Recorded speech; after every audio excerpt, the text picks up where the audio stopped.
Selamat datang di podcast Sibagul. Ya, Sobat Sibagul, kali ini kita kedatangan Mas Desta. Mas Desta ini dari Gunung Kidul. Dan kali ini Mas Desta membawa produknya. Boleh dikenalkan dulu Mas. Mas Desta ini usahanya apa? Terus kenapa memulai bisnis keripik pangsit dan yang lain-lain ini Mas? Monggo Mas, boleh diperkenalkan dulu. Oke, sebelumnya Assalamualaikum warahmatullahi wabarakatuh. Perkenalkan, nama saya Desta Ardiansyah Putra. Saya beralamat di Gunung Kidul, tepatnya di Winong, Siraman, Wonosari, Gunung Kidul. Ini kebetulan saya berusaha dan merintis usaha ini, namanya WGR Snack, Mas. Dia perusahaan yang bergerak di bidang kuliner dan produk pertamanya yaitu keripik pangsit. Oke. Terus kalau boleh tahu kenapa nih Mas? Kenapa Mas Desta memilih keripik pangsit? Apakah Mas Desta ada passion di dunia kuliner, terutama di snack-snack atau bagaimana Mas? Saya lulusan SMK, kebetulan saya dulu jurusan permesinan, tapi sekarang jadi jurusan pertepungan. Jadi agak sedikit melenceng, tapi saya dulu itu pertama kali bikin ini karena lihat YouTube. Kebetulan yang muncul di beranda itu keripik pangsit ini, dan menurut saya bisa membuat keripik pangsit ini. Jadi saya uji coba membuat ini, dan kebetulan alhamdulillah bisa jadi keripik pangsit, dan mulai saya jual di warung kelontong dan juga di teman-teman sekolah. Karena saya dulu ngerjain ini saat berusaha itu masih sekolah, masih SMK kelas 3. Oh iya. Berarti Mas Desta ini sebenarnya nggak ada background di dunia kuliner.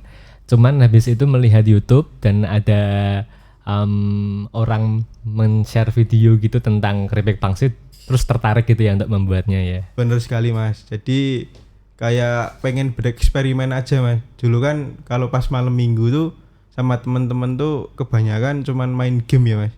Iya. Malam minggu kumpul teman-teman terus main game. Nah di sela-sela main game tuh saya buka YouTube. Dari buka YouTube tersebut tuh di sana ada muncul beranda. Di beranda saya itu cara pengolahan keripik pangsit enggak.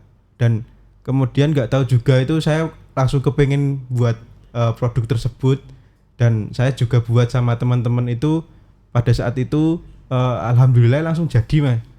Dan saya rasakan itu enak, dan menurut saya ini bisa untuk diperjualbelikan.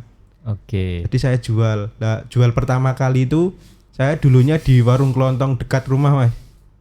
Saya jualnya tak kemasin 1000-an. Terus saya setor ke warung kelontong itu 800-an, dan alhamdulillah itu enggak tahu 3 hari itu saya setor 20 piece itu udah habis Mas. Nah dari situ muncul rasa, wah kayak ini bisa ini untuk dikembangkan di kemudian hari, kayak gitu Mas. Oke. Tapi kan ini ya Mas ya, dengan Mas Desta yang nggak punya background di dunia kuliner ini kan, pasti kan kayak kalau saya kan merasa wah sulit nih nggak punya backgroundnya di dunia kuliner gitu. Tapi masa apa dari awal mulai langsung bisa melejit gitu? Atau memang perlu effort yang lebih dulu? Pastinya banyak tantangan ya Mas. Yeah. Apalagi saya dulu sekolahnya SMK, dan tuntutan orang tua dulu pas masuk SMK itu pasti pengen setelah lulus itu saya bekerja di perusahaan besar. Yeah. Setelah saya lulus 2020 itu ternyata COVID-19 Mas. Jadi perusahaan itu tidak banyak yang merekrut karyawan toh Mas. Yeah. Lah dari situ saya berpikir bahwa kayaknya saya mau mengembangkan usaha ini aja. Siapa tahu kedepannya bisa lebih berkembang. Nah dari niat itu saya sampaikan kepada orang tua, dan alhamdulillahnya itu orang tua sangat mendukung apa yang ingin saya kerjakan Mas. Mungkin karena sebelum sekolah saya sudah berjuang, dalam artian saya sudah sehabis sekolah saya bikin keripik pangsit itu. Terus setelah bikin keripik pangsit itu saya perjualbelikan. Terus setelah itu saya jual ke teman-teman, kayak mentalnya harus diperkuat gitu. Terus setelah orang tua mungkin melihat perjuangan saya, alhamdulillah mereka sangat mendukung 100% Mas. Jadi setelah didukung tersebut semangatnya muncul dan alhamdulillah bisa sampai sekarang Mas. Oke. Nah, terus tadi kan Mas Desta udah menyampaikan kalau awal mulanya itu dijual di toko kelontong, terus ke teman-teman dulu gitu. Terus mulai kelihatan, wah ini kayaknya prospek ini ke depannya. Nah, setelah dari toko kelontong itu, apa yang dilakukan Mas Desta dalam memasarkan keripik pangsit ini, sehingga sekarang ini teman-teman Sobat Cibakul udah ada kemasan yang keren kayak gini, terus juga saya kemarin udah merasakan produknya enak Mas. Wih, Saya suka siap. saya suka yang Pedas rasa dan pedas. iya. Rasa pedas tuh enak. Pedasnya nggak terlalu pedas dan juga enak sih, bumbunya juga kerasa. Oke. Nggih. Jadi pertama kali saya bikin itu kan saya jualnya di warung kelontong ya Mas. Kebetulan kayaknya itu di 2019 sebelum Covid banyak sebelum Covid menyebar. Lah itu kan masih bisa sekolah ya Mas, di 2019 itu masih sekolah itu masih seperti biasanya. Saya buat itu, terus saya jualnya selain ke warung kelontong, saya jualnya juga ke teman-teman sekolah Mas. Jadi saya dulu SMK-nya itu nakalnya itu bukan karena yang lain-lain, tapi nakalnya itu saya kalau ke sekolah itu bukan bawa buku, tapi tasnya itu isinya keripik pangsit semua Mas. Untuk jualan tersebut Mas. Oke. Jadi saya jualan ke teman-teman, nggak tahu kenapa teman-teman pada suka Mas, dan beli di situ. Nah setelah setiap hari mereka beli kan saya dapat uang ya Mas. Jadi saya merasakan bahwa uangnya ini lumayan Mas untuk pengembangan selanjutnya. Nah dari situ saya berpikir bahwa saya kan dulu manual Mas. Saya ceritakan pertama kali itu saya bikin keripik pangsit ini tuh pertama dari tepungnya itu saya uleni menggunakan tangan biasa Mas. Terus setelah itu saya giling menggunakan gelas adanya Mas, gelas yang bundar itu saya giling pakai tangan, terus ditipisin pakai tangan itu, pakai gelas tersebut Mas. Lalu digoreng. Nah seperti itu 1 kilogram tepung itu mungkin 3 jam baru selesai Mas. 1 kilo ya. 1 3 kilo. jam. Oke. Kan memerlukan banyak tenaga dan banyak waktu itu Mas. Iya. Lah dari masalah tersebut saya berpikiran bahwa jika saya mendapatkan keuntungan dari keripik pangsit ini, saya harus mengembalikan keuntungan itu untuk membeli mesin agar si keripik pangsit ini bisa terproduksi dengan efektif Mas. Jadi seperti itu. Jadi cara saya mengembangkannya itu, pertama saya harus beli mesin dulu Mas ini Mas. Jadi ada targetnya Mas.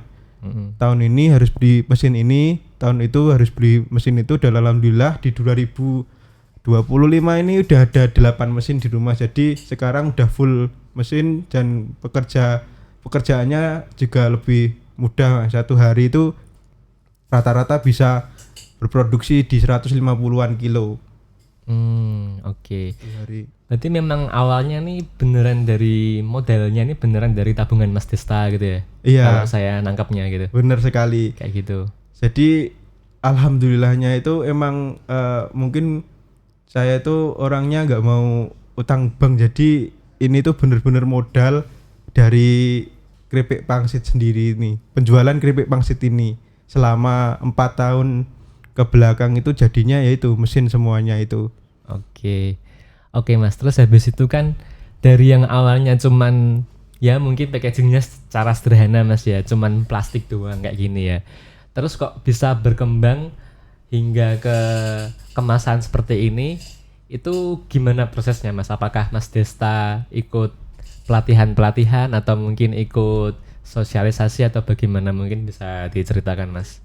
Oke, jadi pertama kali saya jual kan di warung kelontong. Dengan warung kelontong itu kayaknya saya harus yang jual kemasan ekonomis Mas. Jualan ekonomis tersebut saya jualannya yang 1000-an. Jadi di pak kayak gini. Nanti satu paknya isi 20, lalu nanti langsung distorkan ke warung dan dicandalkan di etalase warung. Kayak gitu. Lah setelah beberapa lama, sekitar saya dapat mungkin 100-an warung, saya ingin lebih berkembang lagi Mas. Nah, maka saya berkembangnya dulu ke swalayan atau ke toko modern. Nah, setelah toko modern tersebut kan, toko modern tuh kayaknya nggak cocok Mas untuk kemasan yang kayak gini. Jadi saya harus membuat kemasan yang cocok untuk toko modern. Lah, toko modern tersebut biasanya cocoknya yang seperti ini Mas. Jadi grade 2-nya seperti ini.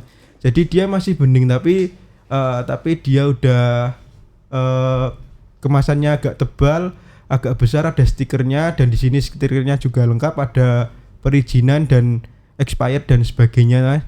Jadi saya harus membuat kemasan yang seperti ini. Ketika sudah membuat kemasan yang seperti ini, langkah pemasaran selanjutnya yang harus saya tuju adalah toko oleh-oleh.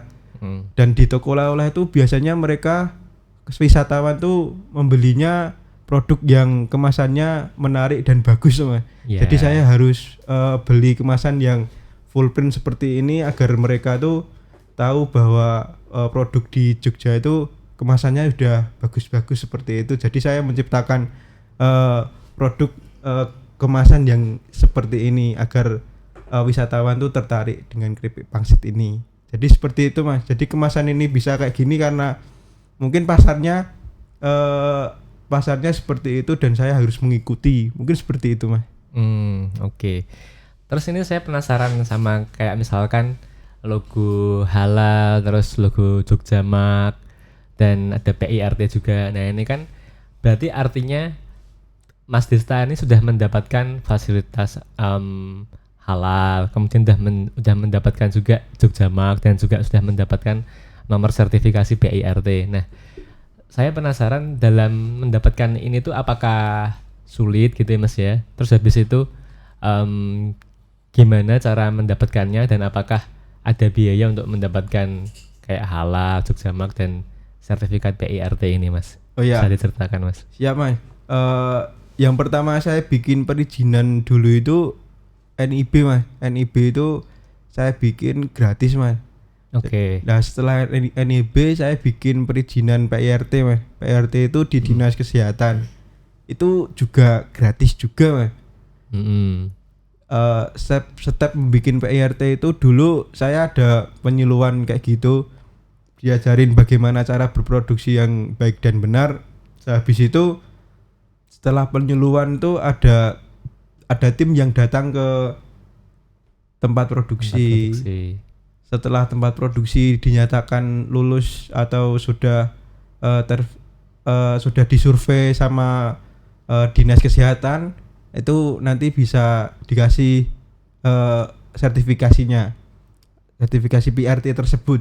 Nah setelah PIRT jadi saya bikin halal Mas. Kebetulan dulu saya juga mengikuti fasilitasi dari Dinas Koperasi. Dulu sertifikasinya itu kayaknya di tahun 2022 ya, saya juga agak lupa. Di situ saya bayar 600.000 Mas. Kalau sekarang kayaknya halal sudah gratis ya Mas. Jadi saya kalau dulu itu bayarnya 600.000 karena kalau nggak ada fasilitasi mungkin di 2 jutaan lebih Mas. Jadi saya ikut fasilitasi tersebut dan hanya membayar 600.000. Setelah dapat itu saya daftar Haki Mas. Haki itu hak merek ini. Nama brand saya itu BTW, nama brand saya itu WGR Mas. WGR itu ada singkatannya Mas. Apa tuh Mas? WGR itu nama simbah saya, namanya Mbah Wagira. Terus saya singkat menjadi WGR. Oh. Terus WGR itu juga ada singkatan lainnya Mas. WGR itu enak gurih renyah. Enak pangsitnya, gurih rasanya, dan renyah teksturnya. Wis, keren. Dan alhamdulillah ini udah dihakikan Mas nama WGR ini. Dan setelah Haki itu muncul, saya daftar branding Jogjamak tersebut Mas. Jadi insya Allah ini udah lengkap. Kurang BPOM ding Mas. Tapi BPOM ini untuk masuk di swalayan mungkin di Jogja dan sekitarnya itu sudah aman Mas. Aman ya Mas ya. Sudah aman. Oke. Seperti itu. Oke Mas. Terus habis itu tadi kan untuk yang sertifikasi halalnya kan istilahnya kan difasilitasi oleh Dinas Koperasi dan UKM DI Mas ya. Nah terus habis itu di Dinas Koperasi dan UKM DIY itu kan ada yang namanya Sibakul. Nah, apakah WGR ini sudah ada di Sibakul? Kemudian apakah dengan Sibakul ini keripik pangsit WGR ini semakin dikenal dan semakin laku penjualannya? Coba diceritakan Mas. Siap Mas, saya udah agak lama Mas masuk Sibakul. Dulu saya pernah mengikuti beberapa pelatihan dan menurut saya itu sangat bermanfaat, apalagi pelatihan manajemen keuangan usaha itu sangat bermanfaat bagi saya. Dan juga saya yang terakhir ini mengikuti inkubasi bisnis juga di Sibakul, itu juga sangat bermanfaat bagi saya. Terus Sibakul tuh yang paling bermanfaat itu gratis ongkirnya Mas. Oh, Gratis ongkir Sibakul itu sangat bermanfaat bagi UMKM di Yogyakarta. Jadi bisa kirim ke mana saja ke satu Indonesia itu bisa di minimalisir gratis ongkirnya. Jadi sangat bermanfaat Mas itu bagi UMKM agar konsumen tuh tidak terlalu banyak mengeluarkan uang. Jadi Sibakul sangat memfasilitasi gratis ongkir itu sangat bermanfaat bagi kami Mas. Oke, Seperti mantap ya Mas ya. Oke, terus habis itu ini boleh dijawab boleh enggak sih Mas? Aduh.